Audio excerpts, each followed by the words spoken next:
67% one क्षेत्र, आबादी का घनत्व 61 लोग प्रति वर्ग किलोमीटर, आदिवासी बाहुल क्षेत्र, साक्षरता दर 29%, गरीबी रेखा के नीचे जनसंख्या 86%।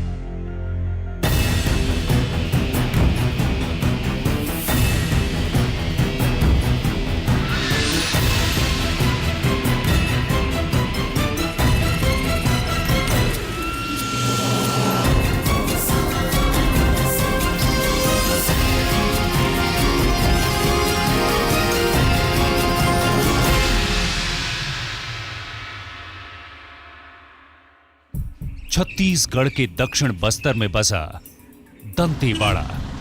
दंतेवाड़ा सामाजिक और आर्थिक दृष्टि से पिछड़ा इलाका है। सरकार की लगातार कोशिशों के बावजूद भी यहां विकास की दर धीमी ही रही है। कारण कम घनत्व में बसे असाक्षर आदिवासियों का दुर्गम स्थानों में निवास। परिणाम स्वरूप इनका बाहरी दुनिया से नाम मात्र संपर्क। अविकसित दंतेवाड़ा विकास के पथ पर पहले से ही डगमगा रहा था। और फिर नक्सल का फैलता नेटवर्क। दंतेवाड़ा में नक्सलियों ने सीआरपीएफ के कैंप पर हमला करके 76 जवानों को मौत के घाट उतार दिया।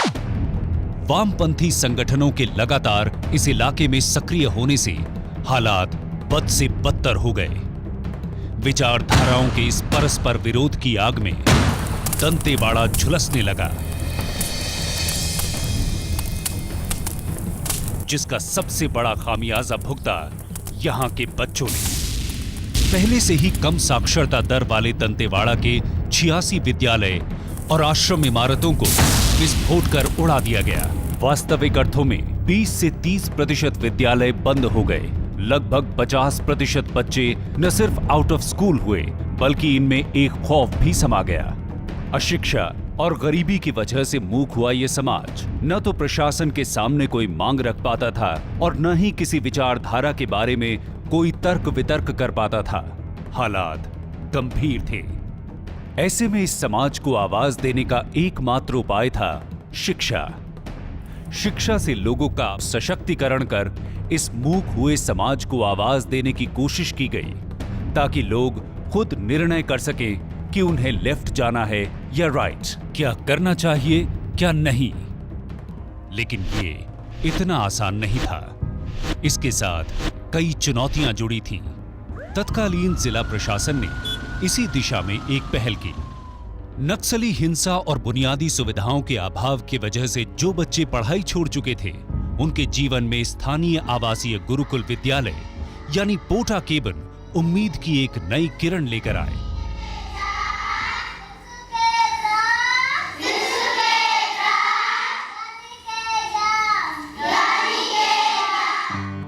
दूर दराज के गांवों में जहां स्कूल नहीं चल पा रहे थे, ऐसे बच्चों के लिए जगह जगह पोटा केबिन्स की शुरुआत की गई, ताकि उन्हें शिक्षा की मुख्य धारा से जोड़ा जा सके।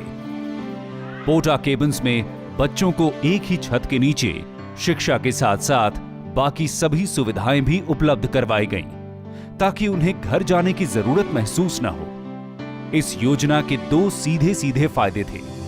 एक तो आवासीय विद्यालय होने की वजह से बच्चों में पढ़ाई का माहौल बना, और साथ ही ये डर के माहौल से भी दूर थे। इतना ही नहीं, इन बच्चों को महत्वाकांक्षी बनाने के लिए विज्ञान आश्रम पुणे के साथ मिलकर इन्हें तकनीकी ज्ञान भी दिया गया। हम लोग को यहाँ रहना बहुत अच्छा लगता है और मैडम सर अच्छा तरह से पढ़ाते हैं और 3 टाइम खाना मिलता है। हमको यूनिफॉर्म, जूता, चप्पल, टाई, मोजा, बेल्ट, खेल ड्रेस मिलता है। मैं बड़े होकर मैडम बनना चाहती हूँ और बच्चे को पढ़ाऊंगी। लेकिन 500 छात्रों की क्षमता वाले इन पोटा केबिन्स में फिर भी बच्चे आने से कतरा रहे थे। सबके अपने अलग अलग कारण थे। यहाँ पर एक बड़ी भूमिका स्थानीय अनुदेशकों ने निभाई।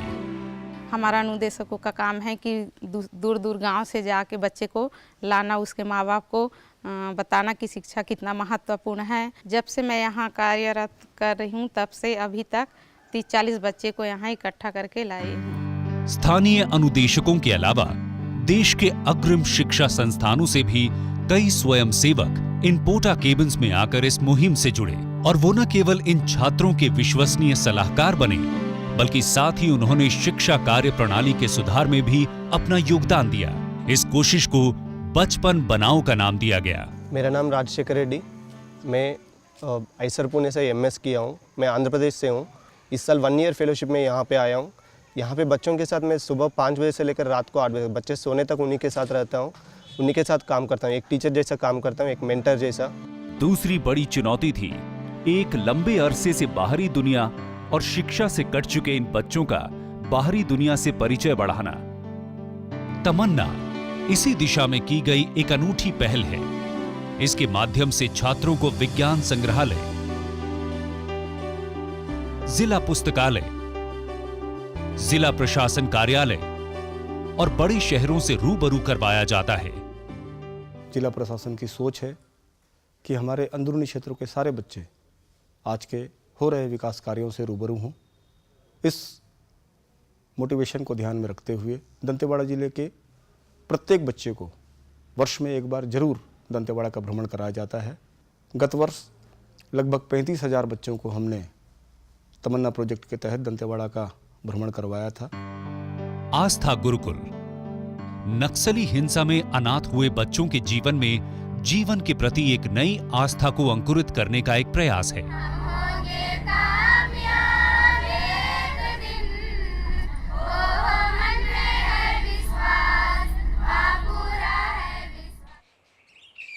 जिले में प्रतिभाशाली बच्चों की कोई कमी नहीं थी। कमी थी तो बस सही मार्गदर्शन और सुविधाओं की। इन प्रतिभाशाली बच्चों को शिक्षा की बुलंदी तक पहुंचाने के लिए इन्हें पंख देना जरूरी था। नन्हे परिंदे एक ऐसी ही कोशिश का नाम है। भारत में नवोदय और सैनिक स्कूल जैसे विद्यालय उच्च स्तरीय शिक्षा की एक बेहतरीन मिसाल है। इन विद्यालयों की प्रवेश परीक्षा की तैयारी करवाना ही नन्हे परिंदे का मुख्य उद्देश्य है। मैं यहाँ अब नवोदय में पढ़ रहा हूँ। इससे पहले मैं अपने गांव के स्कूल गायत्री आश्रम चोलनार में पढ़ता था। वहाँ से मुझे पता चला कि कहीं दंतेवाड़ा में नन्हे परिंदे हैं और वहाँ सैनिक स्कूल और नवोदय के बारे में जाना और उसका मैंने तैयारी किया। यहाँ तो मुझे सबसे अच्छी बात यह लगी कि यहाँ हर एक सब्जेक्ट के टीचर हैं, वो हमें अच्छी तरह टीच करते हैं और मेरा एम है कलेक्टर बनना चाहता हूँ। पिछले 2 सालों में 48 पोटा केबिन से आई शिक्षा क्रांति से आउट ऑफ स्कूल बच्चों की दर 50% से घटकर मात्र 13% रह गई है। क्योंकि ये आवासीय पोटा केबिन केवल 8वीं कक्षा तक के विद्यार्थियों के लिए हैं, इसलिए 8वीं कक्षा के बाद अचानक ही बहुत सारे बच्चे पढ़ाई छोड़ देते थे। इस गंभीर समस्या से निपटने के लिए प्रशासन ने जिले के 13 अलग अलग जगहों पर एजुकेशन क्लस्टर्स बनाए। यहाँ पर कक्षा 9वीं से 12वीं तक के बच्चों के लिए आवासीय सुविधाएं भी उपलब्ध करवाई गई। इतना ही नहीं, दूर बसे छात्रों को वापस स्कूल में लाने के लिए शिक्षा सवारी योजना के तहत साइकिलें मुहैया करवाई गई। स्कूल दूर था इसलिए नहीं आता था, साइकिल मिला है, अब स्कूल आ रहा हूँ। शिक्षा सवारी योजना के बाद 98% छात्र 9वीं कक्षा में भर्ती हुए। जिले की एक और बड़ी समस्या थी विज्ञान और गणित के अच्छे अध्यापकों का अभाव। मेरा नाम आर संतोषी है और मैं कोंटा से आई हूँ, जो सुकमा जिला के अंतर्गत आता है। और हम लोग पढ़ते थे, वहाँ पे मैथ्स टीचर नहीं थे और बायो टीचर भी नहीं थे, तो हम लोग सब बोलते थे कि तुम लोग एग्रीकल्चर लेके पढ़ लो। लेकिन हम लोग को मैथ्स में इंटरेस्ट था, तो और बायो वगैरह में बहुत सारे का इंटरेस्ट था। ऐसे महत्वाकांक्षी छात्रों के लिए प्रशासन ने छू लो आसमान नाम का एक अनूठा प्रयास शुरू किया। हम लोग को पता चला कि दंतेवाड़ा में यहाँ छू लो आसमान खुला है और यहाँ पे पूरे फैसिलिटी मिल रहा है, तो हम लोग आए थे और फॉर्म वगैरह भरे थे, तो हमारा सिलेक्शन हो गया था। फिर यहाँ पे बहुत अच्छा कोचिंग भी होता है और क्लास में भी टीचर सब हैं और बुक्स में भी मिलते हैं, जो बहुत कॉस्ट के भी रहते हैं, लेकिन पूरा फ्री में मिलता है और यहाँ पे पढ़ाई भी बहुत अच्छा होता है। पिछले साल हमारे सीनियर ने यहाँ से AIEEE निकाले और इस बार मैं भी पूरी कोशिश करूँगा कि IIT निकालूँ और मेरा सपना पूरा हो जाए इंजीनियर बनने का।